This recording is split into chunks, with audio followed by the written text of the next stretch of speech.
Herkese yeniden merhaba arkadaşlar. Kanalıma hoş geldiniz. Umuyorum ki hepiniz çok iyisinizdir.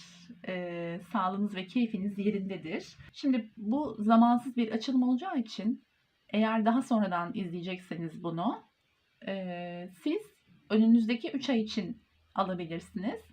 İşte bu dönemde bu dönemin sonrasında 3 ay içerisinde neler olabilir buna bakacağız arkadaşlar. Evet, şuradan başlayalım.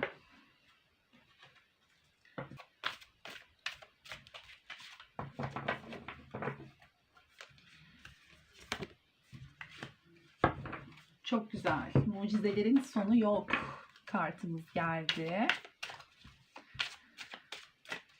Mucize olarak nitelendirdiğimiz şeyleri yaşayabileceğimizden bahsediyor bu kart bize. Yeni bir şeyler keşfettirecek sanki bu dönem bize arkadaşlar. Daha önce fark etmediğimiz şeyleri fark ettirecek gibi görünüyor.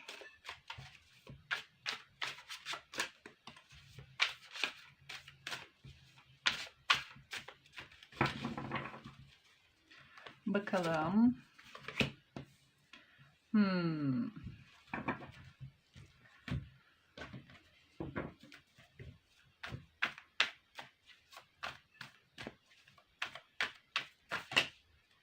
Hepsini alıyorum arkadaşlar düşen kartların. Şu şekilde düştü. Şöyle yapalım hatta. Şuradan başlayalım almaya.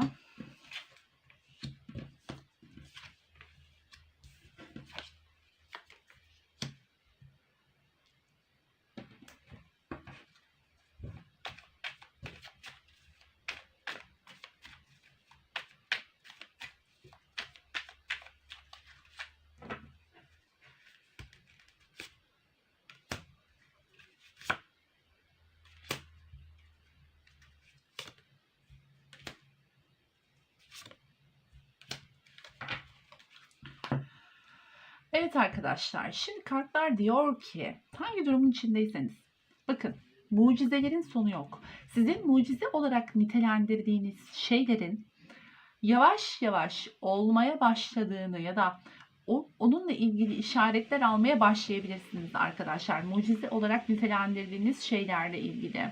Yani ya olmaz canım, eğer olursa bu da mucize olur diyebileceğiniz şeylerle ilgili bir takım ibareler görebilirsiniz diyor burada ve keşif kartımız gelmiş. Burada da diyor ki siz daha önce farkına varmadığınız bazı şeyleri fark etmeye başlayacaksınız. Aa evet ya, bu da varmış. Aa, ben bunu niye daha önce düşünemedim? Belki de şu mucizelerin sonu yok kartıyla bunu birleştirebiliriz. Yani bu size bir mucize gibi gelebilir, bunu fark etmek. Ve dediğim gibi bakın burada bu keşif çok güzel bir keşif bu arada. Daha önce fark etmediğiniz bir güzelliği fark edeceksiniz. Bunu genel olarak konuşuyorum. Artık siz ilişkiye mi dair, işe mi dair ya da aile hayatınıza mı dair, genel olarak neye almak istiyorsanız, hayatınızda gündeminizdeki konu neyse onunla ilgili daha önceden fark etmediğiniz bir şeyi böyle aydınlanarak fark edeceğinize dair bir kart bu. Yani önümüzdeki 3 aylık süreç içerisinde ve zevk düşkünü kartımız gelmiş. Ne diyor? Hayattaki iyi şeylere kucak açmak için yaratıcı enerjiyi ilham eder. İçinizdeki güzelliği kutlar. Bu keşif sizin içinizdeki kendinizle ilgili bir keşif de olabilir. Siz bence burada şu 3 kart kombinasyonuna baktığımda kendinizle ilgili, hayatınızla ilgili ya da kişiliğinizle ilgili hiç daha önce keşfetmediğiniz bir yönünüzü keşfedip aa benim böyle de bir özelliğim varmış ya. Hayatımda şöyle de bir güzellik varmış. Ben bugüne kadar bunu nasıl fark edemedim? Bu örnek tabii. Bununla ilgili arkadaşlar bir şey keşfedeceğinizi burada görüyoruz. Şu anda sıkıntılı bir dönemde olabilirsiniz fakat bununla ilgili bunun sonunda olası 3 aylık yakın gelecekte bu şeyi keşfedeceğinizi görüyoruz arkadaşlar. Bakın siz zaten şu anda ya bir projenin üzerindesiniz ya bir çalışıyorsunuz, yani bir şeyi zaten şu anda tezahür ettirmeye çalışıyorsunuz. Bu ruhsal bir durum da olabilir, maddi bir durum da olabilir.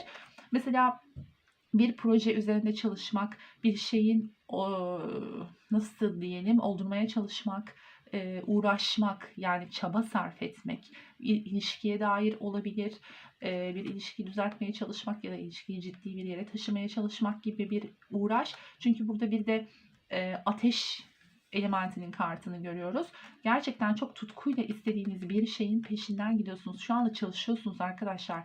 Bununla uğraşıyorsunuz şu anda. Azimle ve kararlılıkla, sanki böyle görünüyor. Ya da çok istiyorsunuz, çok diliyorsunuz. Ama bu sadece istek, dilek değil. Burada gerçekten bir uğraş var. Şu an uğraştığınız şey her neyse, gerçekten buna çok tutkuyla bağlısınız arkadaşlar. Ve bu 3 aylık dönem içerisinde de bunun üzerinde çalışmaya devam edeceğinizi görüyoruz burada.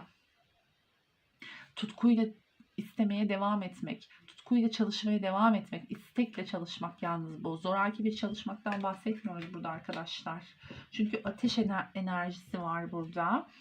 Çünkü amacınız olabileceğiniz en iyi versiyonunuza ulaşmak. Bu konu her neyse bu konuda gelinebilecek en iyi versiyona ulaşmayı amaçlıyorsunuz.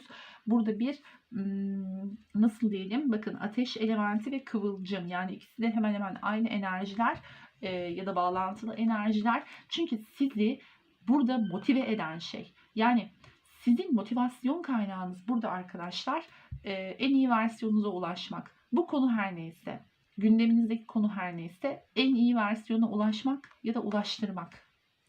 Çabanız bu yönde arkadaşlar. Bu 3 aylık dönem içerisinde de bunu gerçekten, demek ki bu motivasyon devam ettiğine göre demek ki arkadaşlar güzel gelişmeler oluyor. Yani bu istediğiniz şeye dair, çabaladığınız şeye dair motivasyonunuzu arttıracak gelişmelerin yaşanacağını söyleyebiliriz. Burada bir denge kartımız var ve çocuklarla ilgili bir konunuz varsa arkadaşlar, eğer ikiye ayıralım burada. Çocuklarla ilgili bir konunuz varsa eğer, bu konunun bir dengeye geleceğini görüyoruz. Yani bir uzlaşma sağlanabilir. Eğer çocukla ilgili bir konuda başka birisiyle bir çatışma içerisindeyseniz bir uzlaşma sağlanabilir bu konuda. Çocuklarınızla ilgili bir çalışmaysa bu, eğer onların eğitimlerine ya da hayatlarına yönelik bir şeylerin çabası içerisindeyseniz bununla ilgili mucize niteliğinde bir gelişme yaşayabilirsiniz bu 3 aylık dönem içerisinde. Burada yani bu sizin çocuğunuz olabilir ya da başka birinin çocuğu olabilir, fark etmez. Burada çocuklarla ilgili bir herhangi bir konunuz varsa bunun dengeye geleceğini, bu konuda endişenizin olmaması gerektiğini görüyoruz. Ya da çocukluğunuzla ilgili bir çalışma içerisindeyseniz, mesela çocukluğunuzdaki travmaları işte dönüştürmeye çalışmak ya da çocukluğunuza yönelik bir çalışma içerisinde, herhangi bir çalışma içerisindeyseniz bununla da ilgili bir dengeye geleceğinizi ve bu konuda desteklendiğinizi görüyoruz arkadaşlar. Bu da güzel bir gelişme. Ve bakın, siz bu 3 aylık dönem içerisinde burada yaptığınız bu çalışma her neyse ya da bu dilek, istek, yoğun istek, tutkulu istek her neyse, bunu istemeye devam edeceğinizi görüyoruz.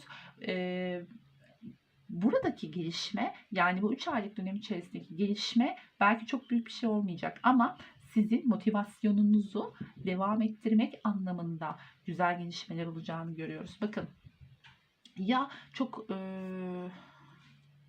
yani işi başka bir yere evriltebilirsiniz.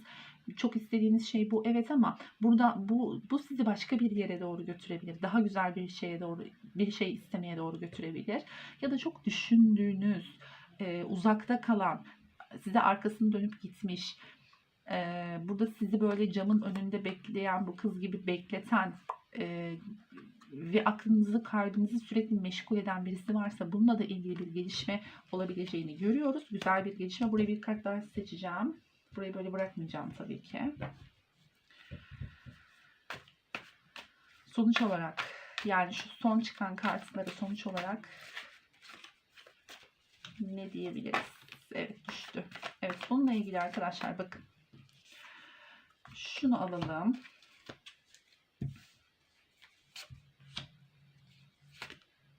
Evet, harika. Şimdi burada sizin kafanızı meşgul eden, karanlıkta kalmış sırlar varsa eğer ve o yüzden siz bir kişiyi düşünüyorsanız, burada düşündüğünüz kişi ya da şey her neyse fark etmez, kendinize göre alın arkadaşlar. Burada karanlıkta kalmış, sizin bilinçaltınızı zorlayan belirsiz durumlar varsa bununla ilgili bir güce geleceğinizi ve bakın 2 tane büyük arkana çıktı. Bu arada büyük bir gelişmeden bahsediyoruz. Bu konuyla ilgili, son anlattığım kısımla ilgili. Burada eğer karşı taraf sizi belirsizlikte bırakıp gittiyse size gelişiyle, size dönüşüyle ya da sizi düşündüğüne, onun da sizi düşündüğüne dair aldığınız bir haberle birlikte güce geliyorsunuz burada. Yani motivasyonunuz artıyor, moraliniz düzeliyor ve bakın bu sizi bir mertebe yukarı çıkarıyor. Burada asa dörtlüsü kartını görüyoruz. Belki arkadaşlarınızla bir kutlama olabilir bu. Fakat şu dedik ya hani belki de keşfedeceğiniz şey bu. Burada bir belirsiz durum var. Bu belirsiz durum sizi böyle düşündürüyor, kafanızı meşgul ediyor dedik. Belki de şunu düşünüyorsunuz. Acaba o da beni düşünüyor mu, düşünmüyor mu, seviyor mu, sevmiyor mu, gelecek mi, dönecek mi gibi. Bu belirsizliği belki tamamen değil ama kısmen de ortadan kaldırsa bu sizi güce getirecek bir durum ve siz burada bir mertebe yükselmek. Yani bu ne demek? Artık şu düşünme durumundan çıkıp bir oh demek, rahatlamak. Belki başka işlerinize konsantre olmak gibi düşünebilirsiniz. Burada sizi rahatlatacak bir durumun olduğunu görüyoruz önümüzdeki 3 ay içerisinde. Eğer alırsanız güzel haberleri lütfen bizimle de paylaşın arkadaşlar yorumlar bölümünde. Merak ediyorum açıkçası. Ama dediğim gibi burada 2 büyük arkana var ve bu 2 büyük arkana bize bu konuyla ilgili, şu kafanızı çok meşgul eden, düşündüren şeyle ilgili büyük bir rahatlama yaşanacağını gösteriyor arkadaşlar. Evet, bu mini açılımımızın sonuna geldik. Hepinizi çok seviyorum. Kendinize çok iyi bakın. Bir sonraki açılımda görüşmek üzere. Hoşça kalın. Like and subscribe.